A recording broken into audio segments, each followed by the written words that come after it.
Cool. Awkward. Can we have the presentation up? All right, while we're waiting for the presentation to come up, you all know Dougal List. So Dougal is fulfilling a programme director role, coordinating all of the Wellington Water councils through this transition.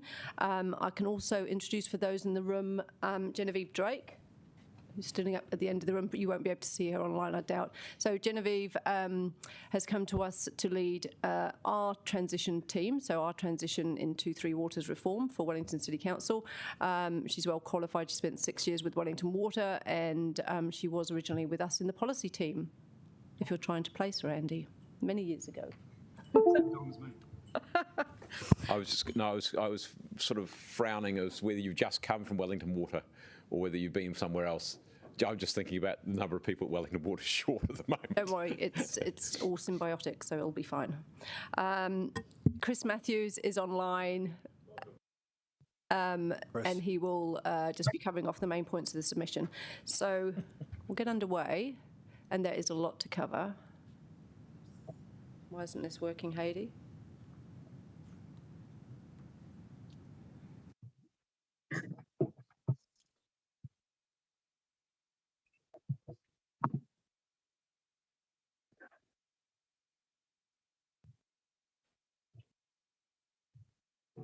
Good, excellent, thank you. Okay, so the purpose of today's briefing is to provide an overview of the bill and its contents, and just to give you an idea of the key features. We are going to be bringing a paper next week to you, which is the draft submission, and we'll cover off some of the submission points we're planning to make. There's not an awful lot, but the purpose of this is to give you an idea. There's a huge amount of content in this presentation, which we're not proposing to cover off completely today. It's for you to take away, have a read of, have a look at. If you've got any feedback pertinent to the submission today, I'm happy to take it, but then also happy to take you questions and feedback through the week so we can reflect it in the submission. Just to be clear, it's not to debate the merits or otherwise of reform.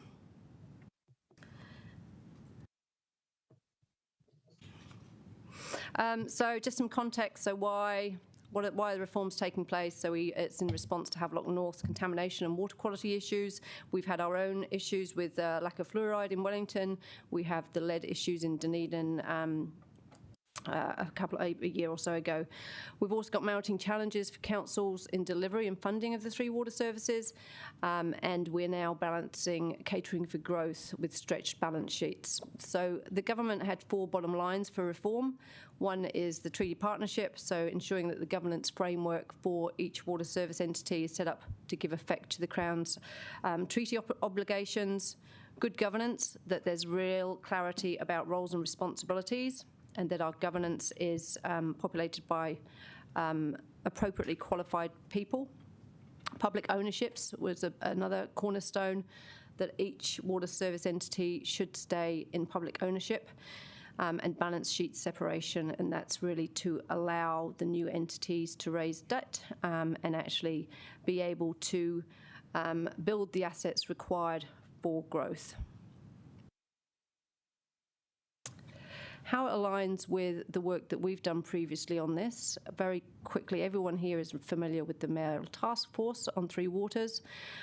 Most of the issues, hopefully the presentation will come back, most of the issues that were identified really find their source in asset management failures and the fact that we have limited understanding of our asset condition, we have poor quality pipes. At the time, we didn't have any issue with quality of drinking water, but obviously now we do with the lack of fluoride, and those unacceptable environmental outcomes that were resulting from the way our assets were being managed. Sorry, just waiting for the slides to catch up.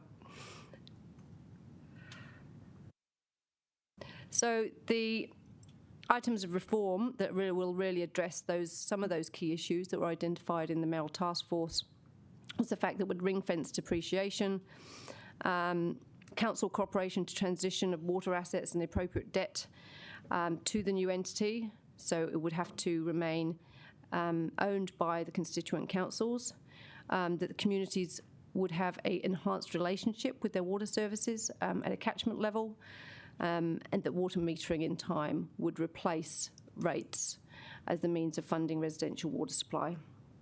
A big focus on obviously increasing investment and strengthening compliance processes, and really having that part to play as katiaki in improving our streams and coastal waters and all of those environmental outcomes that we want to see improved. In terms of the legislative process, it's a very, very speedy process. So the first bill, so this is the first bill of two. The first bill was introduced to Parliament at the beginning of the month, with the first reading a week later on the 9th of June. And we are required to provide a submission to the Select Committee process by the 22nd of July. The second bill, which is anticipated to be released in September, is really where the rubber hits the ground in terms of detailing the implementation arrangements, the powers and functions of the water service entity, but most importantly, when I talk about rubber hitting the ground, the second bill is going to cover the consumer and economic regulation piece, which is really going to guide those water service entities when that's brought in. So the first bill is focused on the representation, governance and accountability. So you'll recall Doug Martin chaired this working group in response to feedback that the government got to three water reforms, and the bill has essentially adopted the majority of the recommendations that came out of that working group. So key things to point out here is that the ownership model will protect from privatisation. So there is going to be public ownership assets through public shareholding, with councils holding the shares on behalf of their communities. There's going to be more accountability of the water services entity to the community. There's going to be the establishment of a regional reference group, which will be made up of Māori and elected officials or others, and Dougal will go through some of the detail associated with that. And that RRG is going to be setting the strategic and performance expectations of the water services entity. Co-governance is another key feature. So as I said, the RRG will be made up of equal parts iwi and local regional representation. And underpinning that is really Te Mana o Te Wai as Korowai and the guiding principles into all aspects of reform, just to ensure tikanga, mātauranga and local experience and expertise underpin the governance of water services, and really strengthening the application of the principles of the Treaty of Waitangi. So I will hand over here to Dougal to take you through some of the detail, and as I said before, we'll rattle through it fairly quickly, and then leave some time at the end for questions. Thanks, Siobhan, and kia ora koutou. Nice to be back here talking about water. Siobhan says I won't dwell on all these slides. We'll kind of skip through some of them. As mentioned already, the bill really focuses on the establishment of the water services entity and some of the detail of transition.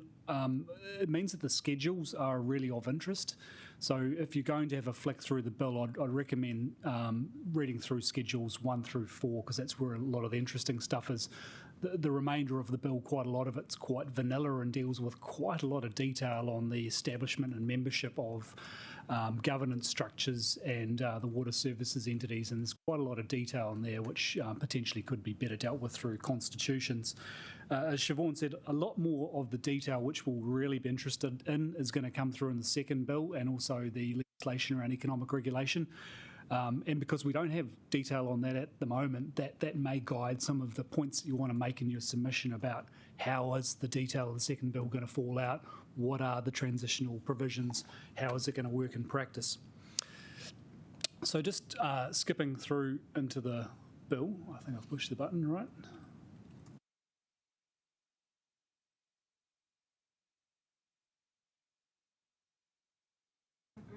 And to the next one as well, please.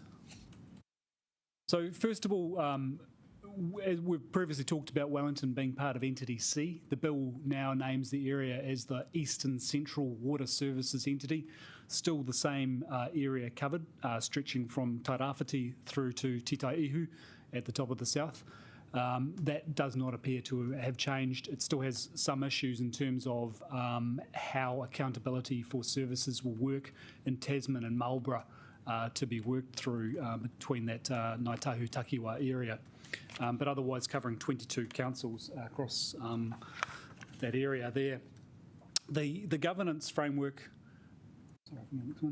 The governance framework, as mentioned by Siobhan, sets out a regional representative group which provides that co-governance framework of an equal number of members of mana whenua and local government officials, so representatives. And they're a really important role in terms of oversight of the water services entity, setting the statement of performance expectations, approval of the strategic elements of the statement of intent, and providing feedback onto all the other kind of key planning documents like the asset management plan, funding and pricing plan, and the infrastructure strategy. So they have a really important role, and under the bill they have the ability through the Constitution to establish regional advisory groups. So you recall, Councillor Rush, that was one of the key things that this council talked about and other councils in Wellington about the need for some kind of more regional framework to enable trade-off discussions around prioritisation, so that you're not kind of balancing investment decisions between Gisborne and Nelson with what you're doing in the flooding in Aro Valley. Rather, you can have a more sensible discussion about prioritisation. And so we see that those regional advisory panels are going to be a very important part of the governance framework, particularly in the transitional period in the first 5 years or so as the water services entities are set up. And that'll provide, again, a place where all councils can probably have some kind of representation and membership. They would oversee the water service entities boards, who would be competency-based and appointed on competency by a sub-panel of the RRG. So co-governance is very much embodied into the regional representative group and the regional advisory panels, and the competencies of tikanga Māori etc. would be required at that entity board, but it's not a co-governance board, it's a competency-based board appointed by the regional representative group. It's really where the power resides, is that board. It's a really important board. They are accountable for the development of those key documents which will oversee the water services entity, and they therefore oversee and appoint the CEO of the entity itself. So I think we've talked through most of this, but as I say, the regional representative group has a critical role in terms of setting that governance and oversight, and the water entities board then has an accountability in terms of making sure that those documents get developed and seen through an appropriate consultation and input into those as they are developed as well. In terms of accountability features, the bill sets out the powers of the regional representative group, the powers of the board. It also sets out some quite useful provisions around the review of the water services entity. So it sets out a review of the accountability arrangements in 2930 and a comprehensive review of water services entities in 2033-34, which is, I think, a good provision in terms of making sure that are the benefits being achieved, are these new water services entities working in the way that they should. There is a review period built into the legislation to enable that. There's a whole reporting and planning framework set out in the bill, including the development of a statement of intent, asset management plan, funding and pricing plan, infrastructure strategy and annual reporting, as you'd expect, and quite a lot of detail in the schedules. It sets out the responsibilities for testing and seeking feedback on all those documents of the water services entities. In addition to the governance oversight, as a consumer supplier, a little bit like an electricity company, the water services entities are required to establish consumer forums and will have that oversight from an economic regulator as well. So there's another point of tension and input opportunities from consumers through consumer forums and as the consumer of services to provide feedback to the water services entity. So the bill As mentioned, it's quite well aligned with the recommendations of the Working Group on Governance and Accountability, and it does provide some tension points from above in terms of governance and also from consumer forums to make sure that they're performing well and delivering the services that communities expect. Next one. The bill also sets out the role of government and also how Te Mano Te Wai would be given effect to through the process. The government has quite extensive powers in terms of oversight of the water services entity, and effectively has there are provisions in the bill that if the water services entity is not performing as expected, the government can step in or can appoint monitoring and oversight roles as well, not dissimilar to what the Crown can do in relation to local government. The government is also accountable for setting a government policy statement for water, and the process for how that would be developed as well is set out in the bill. As mentioned by Siobhan, Te Mano Te Wai is embedded into the bill as a korowai across the whole of the water services reforms, and really important provisions in terms of making sure that a holistic approach to water is embedded into all of the planning and investment decisions of the water services entities. Moving on to ownership and protections against privatisations. So the bill picks up one of the key recommendations from the governance working group, in that ownership is clarified as being held by territorial authorities on behalf of communities. Now, to be honest, the ownership doesn't confer a lot of rights, but it does give a protection against privatisation. So it means that privatisation of the water services entity is a very high bar. The bill doesn't propose to entrench public ownership at this point, but it does put in place some quite difficult processes that you would need to go through if anyone did have a mind to privatise the water services entity. So it picks up on those couple of key concerns raised by the community and local government of who owns the water services entities and how to ensure protection against privatisation should a future government decide to try and go down that path.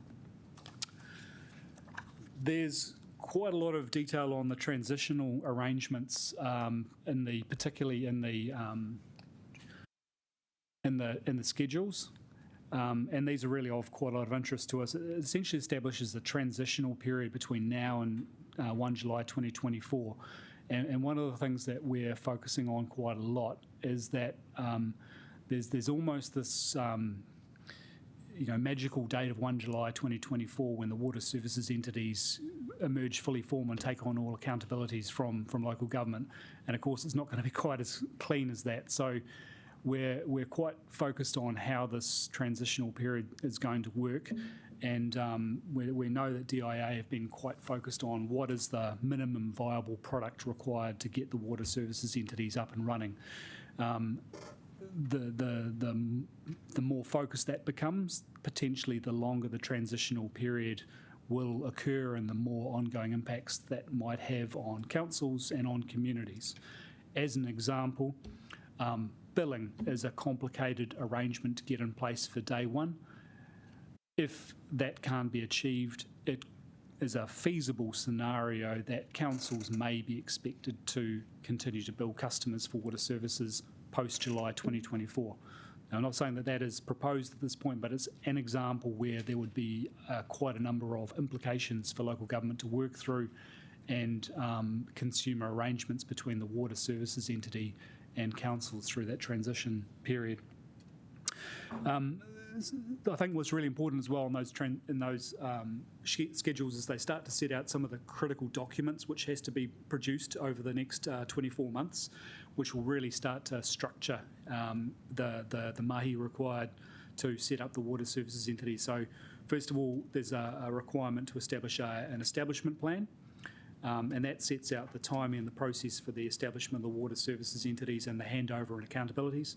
There's also the requirement for development of an allocation schedule, and that'll set out all the assets, debt, systems, etc., that'll be handed over from councils to water services entities, as well as the development of the initial asset management plan and funding and pricing plan. So between those four outputs and the development of the first constitution, you start to see quite a clear work program starting to emerge which will need to be developed working with local government over the next 24 months to get the water services entities up and running.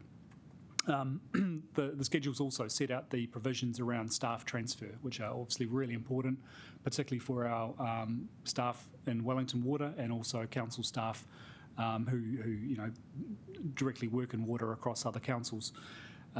So we're looking at those provisions, and probably one of the key ones that remains a bit unclear is while jobs are guaranteed for most staff, they're not for senior managers.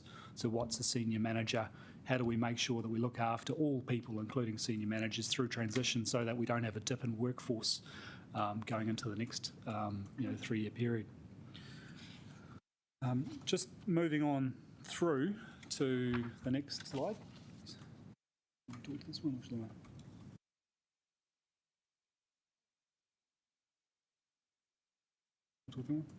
Yep.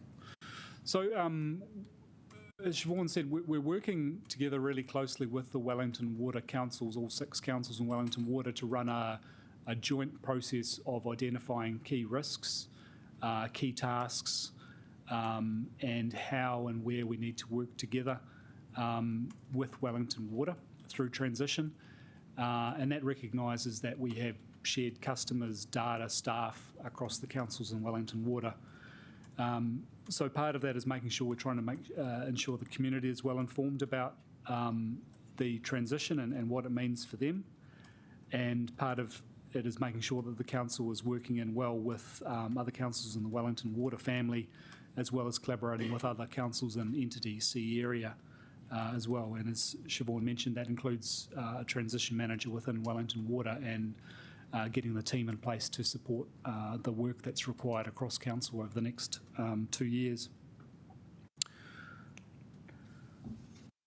Just moving on briefly to kind of next steps. There's a few challenges that we see still with the water reforms, which we're actively looking to engage with the National Transition Unit on and with our council partners on.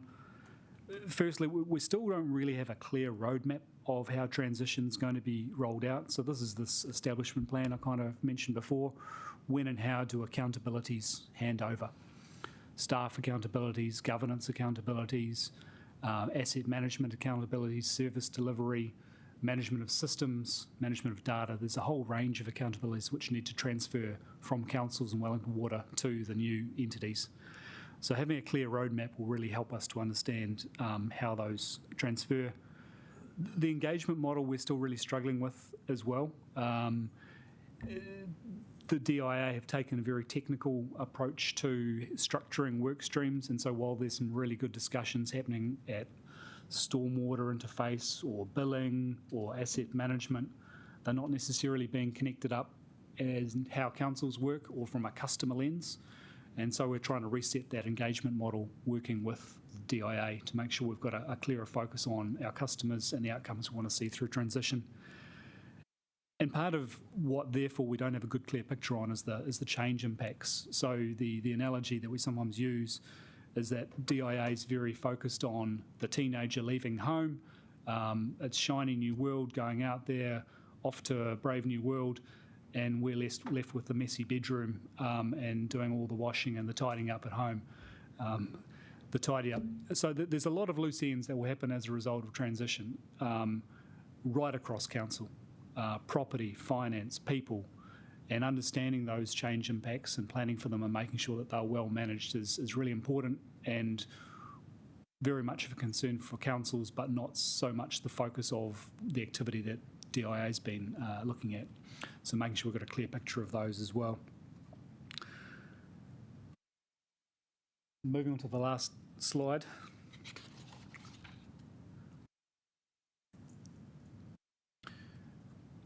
Just to highlight, I guess, what's coming through in the second bill. And it's really a suite of legislative changes. So there will be a second bill which very much focuses on the water services entity and the transfer of powers and functions from councils to them. But also there will be another piece of legislation around economic regulation, which MB is developing. And then there'll also be a whole suite of legislative amendments required across multiple acts, including the Local Government Act, to give effect to the changes that are proposed. So there's a lot of legislative change which will kind of flow through later in the year, which we don't have good visibility on at this point. Siobhan? Wow, well done. Smashed it. So that was a whistle-stop tour of the first bill. Chris, do you want to go through what our main submission points are likely to be at this point in time? Yep, certainly. Thanks. Overall, the bill is in line with the direction provided by central government. So we've reviewed this with our Three Waters legal and policy teams. There's no significant surprises in here. As Dougal said, the second bill required close attention. Focusing on the first bill, there's probably 5 main points.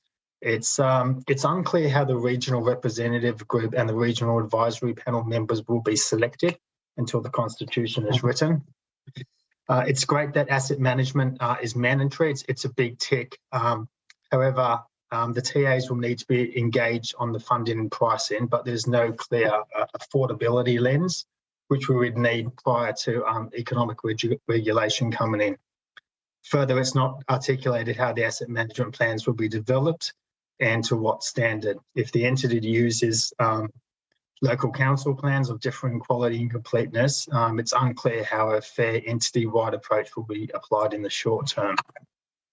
Another challenge we see is that the water entities must engage with TAs, councils, consumers and communities to develop the draft asset management plan and funding and pricing plan.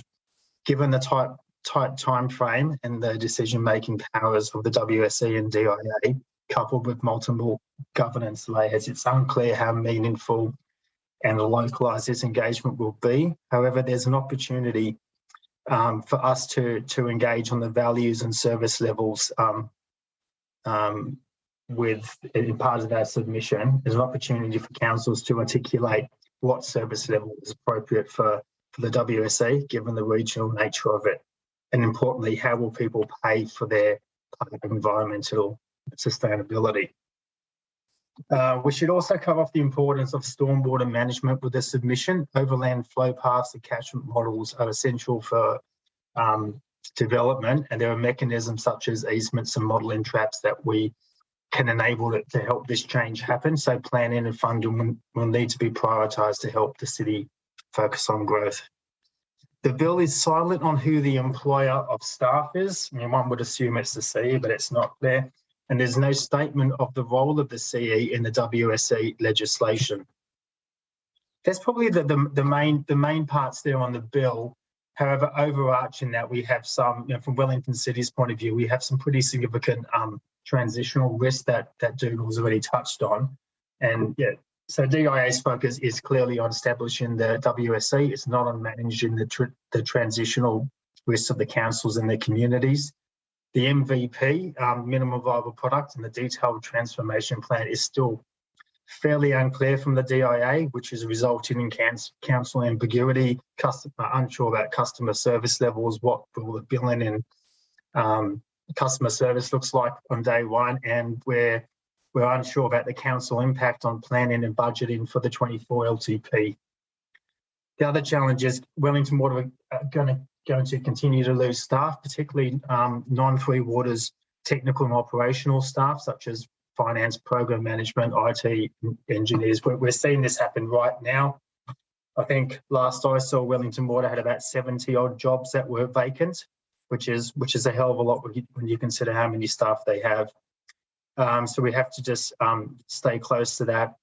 And it's unknown how reliable the held infrastructure asset management plans with Wellington Water are, and what the gaps are, and how this will relate into the AMP. And as this process intensifies, we expect to see probably less focus on the BAU components of Wellington Water's role, and which will obviously create more risk for us as we move towards day one.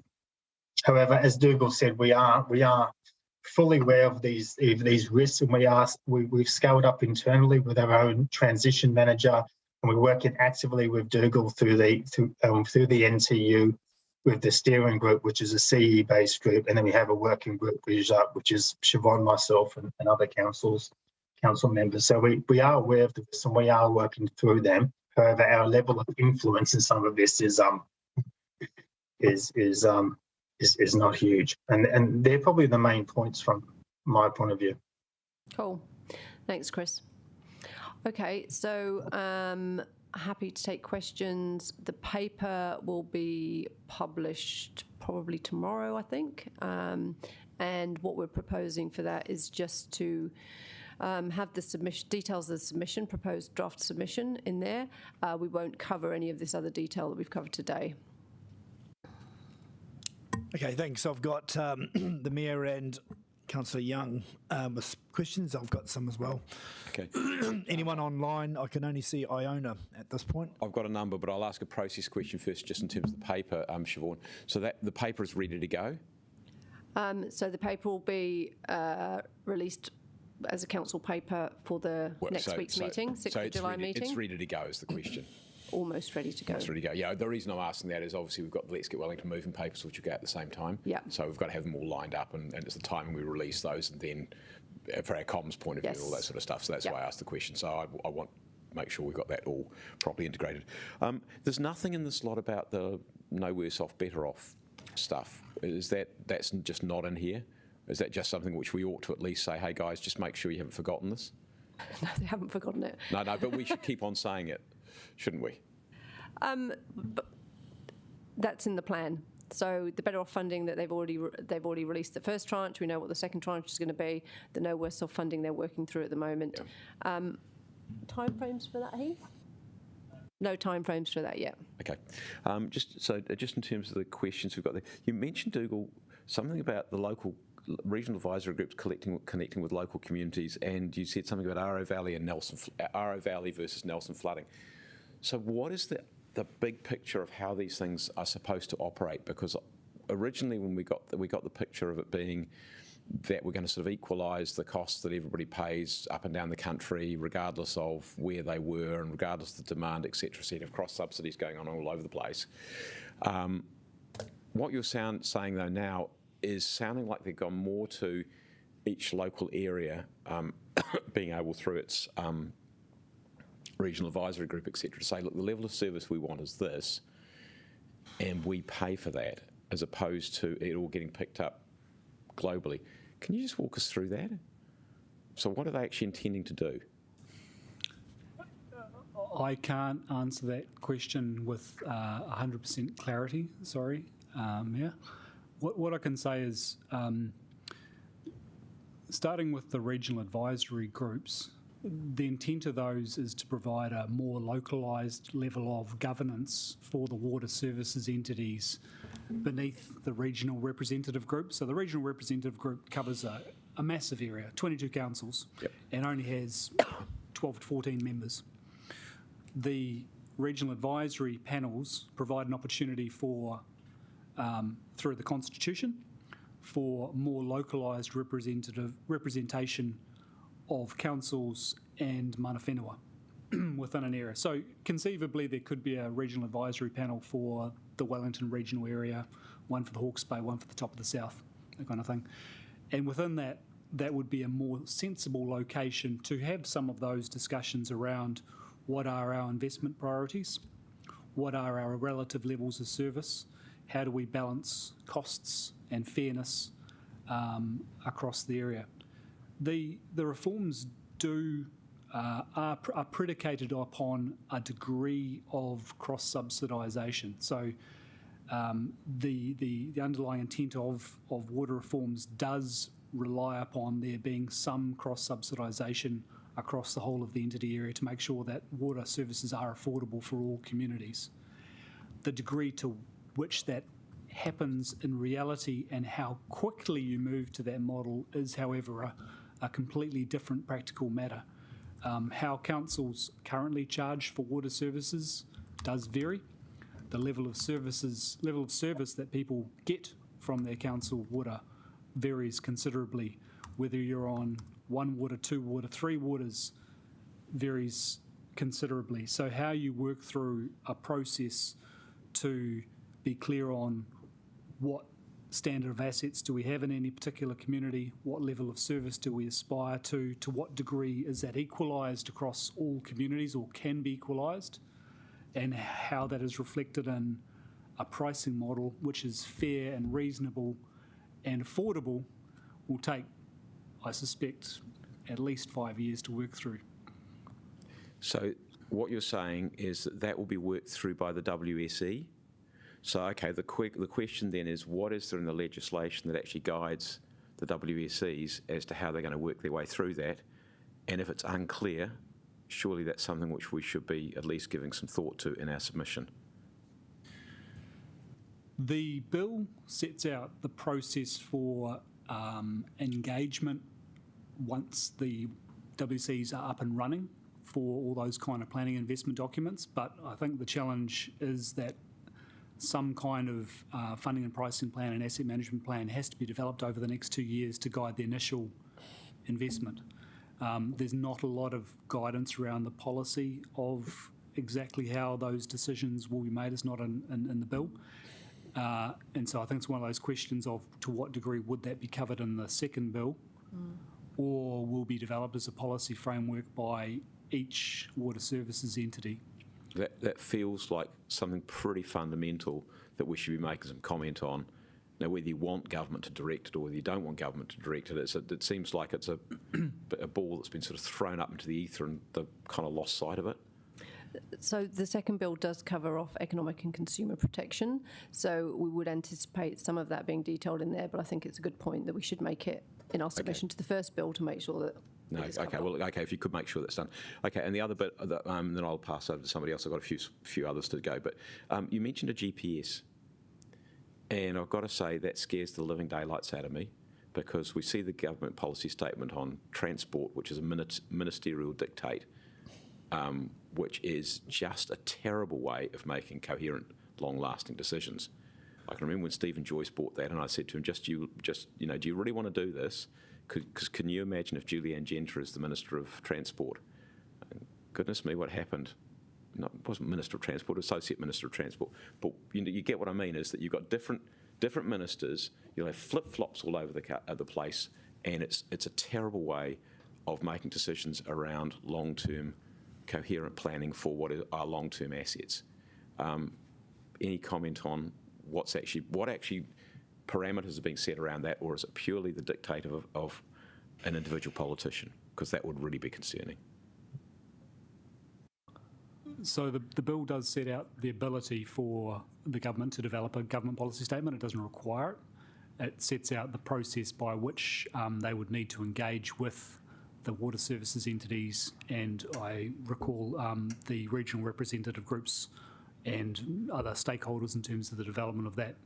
I think, as you've highlighted, though, it does run the risk of flip-flopping investment priorities dictated through the GPS every 3 years, which may or may not be in line with a longer-term infrastructure investment strategy that the water services entity is accountable for developing. So each WC is accountable for developing an infrastructure strategy, a 30-year plan, and you would hope and expect that sets out here are the critical outcomes that we need to provide in terms of water, through waters, and levels of service, and how we're going to work towards those.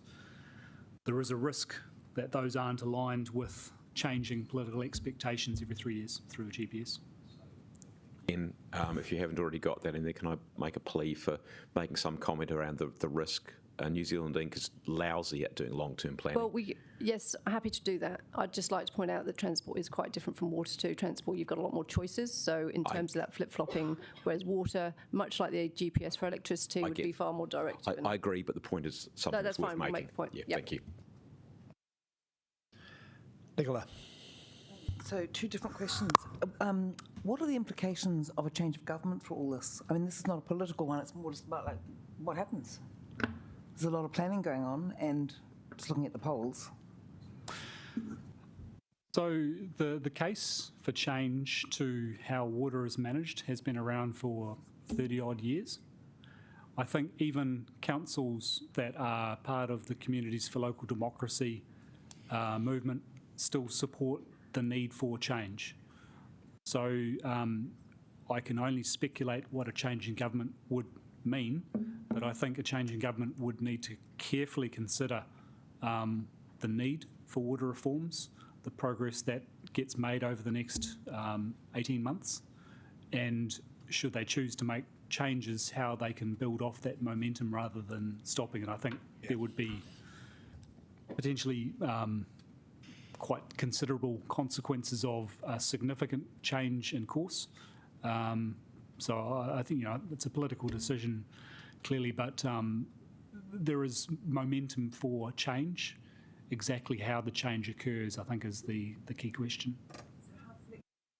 How flexible is the kind of rollout of what they're doing? Because, I just see that they are campaigning Stop the Three Waters, and I totally accept everything you've said, but they might want to bring in different changes. But how easy is it to kind of recalibrate and... I would think there's probably two key changes which could come through. One would be the number of water services entities. So that's been debated quite a lot, is 4 the right number? And that's largely predicated on on trying to get an efficiency gain. Having around 1 million customers gives you a certain kind of critical mass to get efficiency. So that's one key change.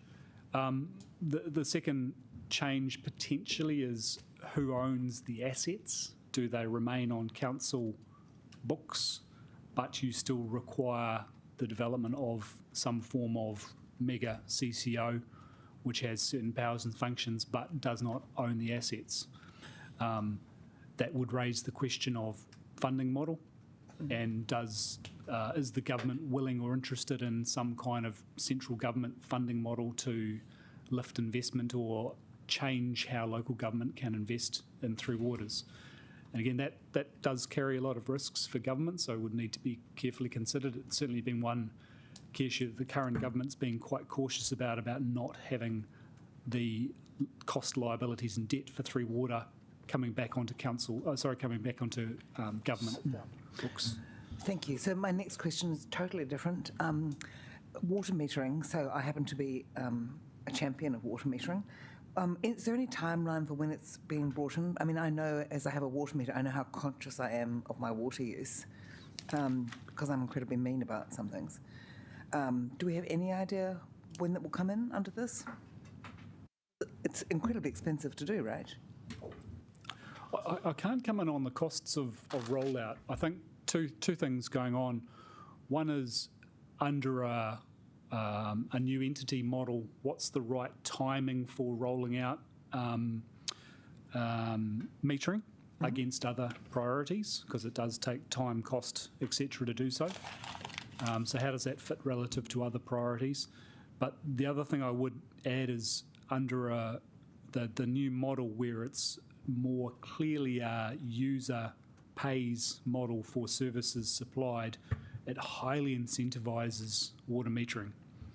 So I would suggest that the changes are going to incentivise the entities to roll out water metering. It's probably just more of a question of when relative to other priorities that they would do that.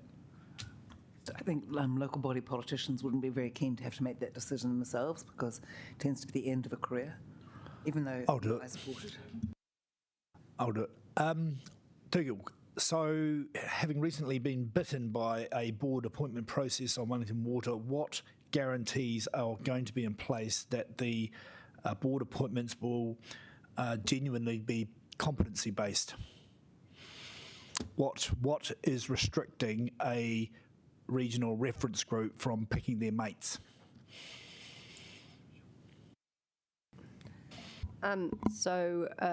There's no details in the bill around how the board's going to be appointed or the RRG at the moment. So sub-panel will select them. Guarantees in the bill, probably none. Some sort of skills matrix might. But no, they've stated in the bill that it will be based on skills.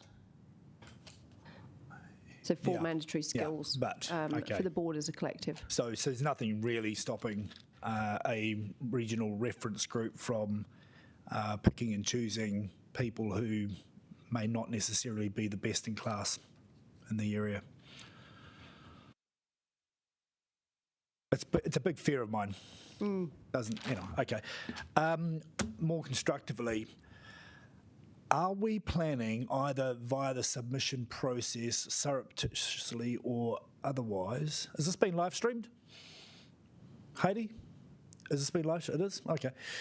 Are we planning on providing guidance, I suppose, to the government on how the current sort of structure and personnel of Wellington Water could actually be able to effectively expand and to manage the sort of area, at least in a sub-area way, in a shorter period of time?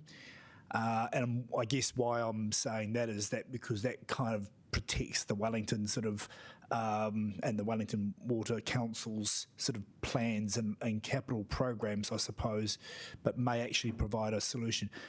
I'm drawing on my experience as a M&A lawyer, where we would, in this sort of situation, be Wellington Water doing a takeover, and it may well be hostile. Have a go.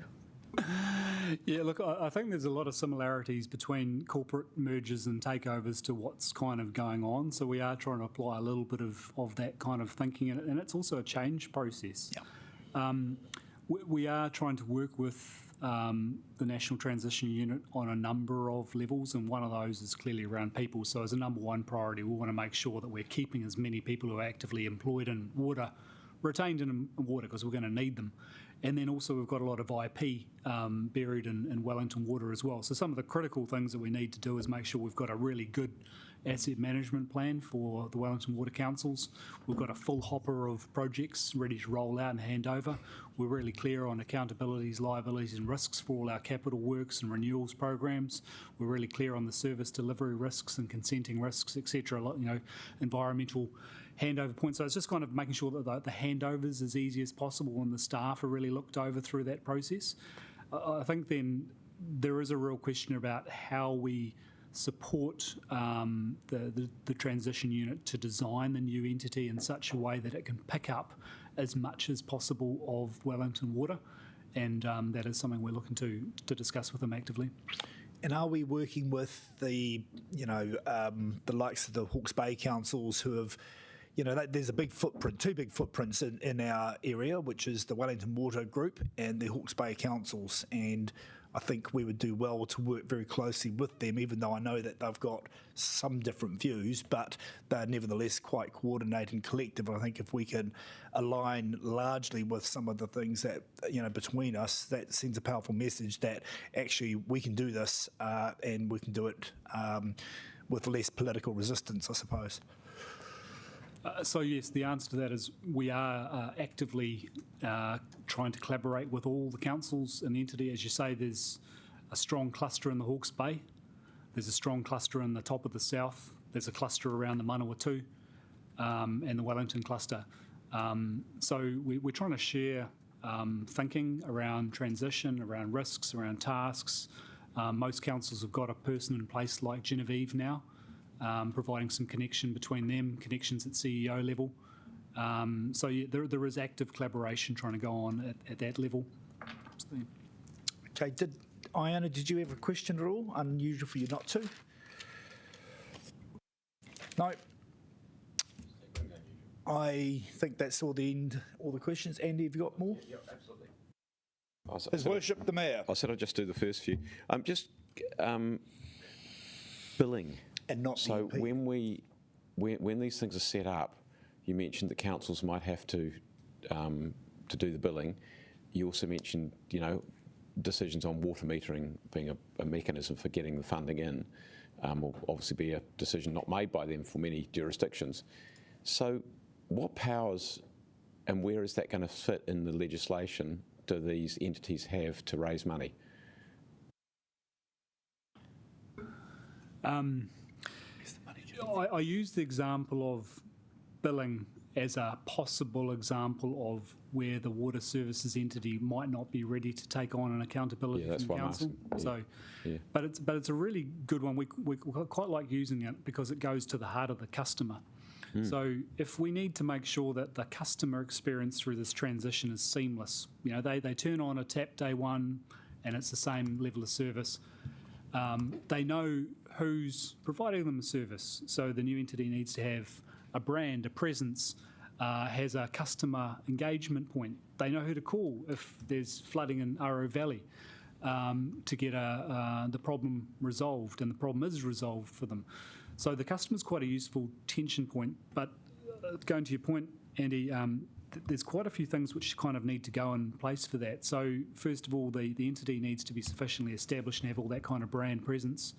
We need to understand what is the pricing model for different types of customers, and how does that look in Wellington versus someone in Nelson versus someone in Gisborne, and can you just pick up the existing pricing model from a council and transfer it across the entity to start off with? Well, of course, that goes to the question, if you pick up the existing pricing model for Wellington City, we've got metering, we've also got rating. So are these water entities a rating entity? No. No, so that's why I'm asking the question. Yeah. What are they going to do day one? So I can't answer the question on that at the moment, but I think it's one area we were really focused on, is to make sure that there is clarity on how that pricing and billing will happen, because going back to the customer, they'll want to know, what am I going to be charged? What level of service do I receive? What does that mean for my rates bill? Who do I call if there is a problem? So is that a question for legislation 1 or legislation 2? Legislation 2. Okay, well, that's helpful to know anyway. Can you just tell us about the whole issues around staffing resources? Because clearly Wellington Water is starting to struggle. I suspect they're probably not the only ones in terms of the number of people that they've got. Is there a point at which you get to going, actually, business as usual, you see that's a risk. Business as usual is now at the point we actually can't do this. Here's the, we want to hand over early. Are you ready to go? No, you're not. Okay, so what happens in that environment? And the second part of that, of course, is that the aspiration is to have literally thousands and thousands more people in the water industry over time, and there's no evidence that we're actually making any progress on that. In fact, the government shot down, decided it didn't want to fund that as a COVID response initiative, which Wellington Water put up, didn't get any support, which would have had people graduating from that program by now. So where's the thinking at around that? And if BAU starts becoming difficult with people getting poached? Very good issue, good question. We're approaching that on a number of different fronts. So one, you'll recall through the Wellington Water Committee, you've provided feedback to Wellington Water on their statement of intent to make sure that they're focused on those critical service delivery issues for the next 24 months. And so you'll see it in terms of the finalised statement of intent, Wellington Water being very clear, here's how we need to focus and make sure we're crystal clear on our priorities over the next 2 years. So that's partly trying to make sure that we're focusing on the right things. And then secondly, I think one of the key issues is making sure we're getting alongside of the National Transition Unit and the Water Services Entity, so we're not duplicating effort. We're using our resources most effectively where we can through this transition period. But there is a real risk. We're going through transition in the context of a perfect storm around closed borders, COVID, supply chain issues, increasing capital costs, etc. It's a really challenging period. So there is no magic answer to additional staff, and it's really about being very focused on priorities and effective use of resources, but it will remain a key challenge, I think, throughout the next 24 months. So is that an issue for submission for legislation 1 or 2? Paul I was just going to ask. No, I'm just going to finish off that. Is that an issue for legislation 1 or 2? And then then you can. Look, I think we can. Andy, I think we can put it in the submission as a key risk around transition, but it does relate more to that transition. So the bills are more around about how these water service entities will be set up and what their powers will be under law. That transition risk is part of moving from current state to new water services entity. So we can raise it, but it won't be specific to the bill. So it's worth raising at this stage. Yeah, and we're raising it at every level as well. So, we are raising this with the NTU. Yep. And also that's why we're putting in our local transition team here to actually manage that effectively too. But as Dougal said, it is a risk.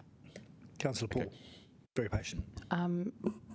Just thinking on that, there was just a point that you were talking about before, Dougal, where you were saying customer a lot, and I just wondered, in our bill, do we refer to the users as customers? Because I just think it's just really weird language to describe as, something that everyone should have access to, clean drinking water and,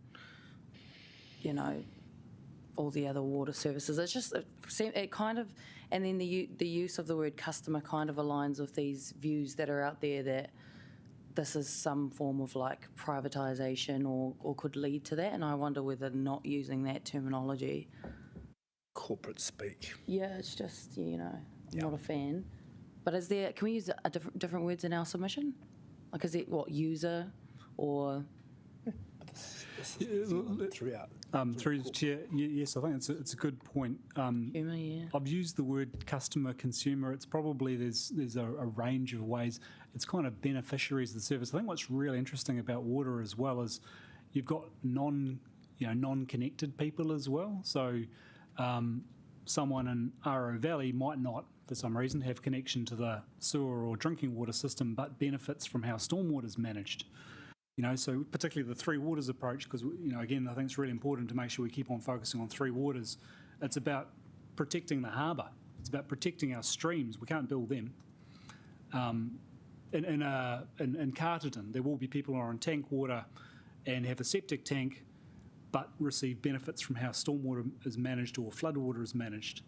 Look, I think it's a very good point. We're not necessarily talking about customers. We're talking about communities. Communities and more broadly the environment as well. Some people might not see themselves as like direct customers, say as a renter. Like I'm not paying my water bill directly. I don't see it. Might not consider myself to be a customer, but I'm definitely a consumer. So I just Is it doable? Is it a doable thing? You might get the bill under the new. You'll probably get the bill under the new submission. Just in the submission that we make. I think we could. Just kind of reminds me of that op-ed that Councillor Fitzsimons wrote about, Wellington City Council is not a brand, and that was kind of that those points that were made in that piece, I think, are kind of like relevant here. Like, yes, the entity has to have like a brand, and people have to know what it is and what it does, but it's not really a brand. You don't really have a choice in the matter. Those water services, and I think above all, it's important that people kind of see it as, an important part of their life, but you don't necessarily have to be a customer because everyone is impacted by it and affected by it. Right. Well, on that note, we have gone slightly over, so appreciate that from officers and for those who have been sitting at the back. If you are around a little bit longer, Dougal, got a couple of questions, but otherwise I'll say thank you very much. We look forward to seeing the document when it comes out. And I'm sure there'll be more questions and discussion to come, not just in this arena, but down the road as well, and a few other places too. So appreciate it. Cheers.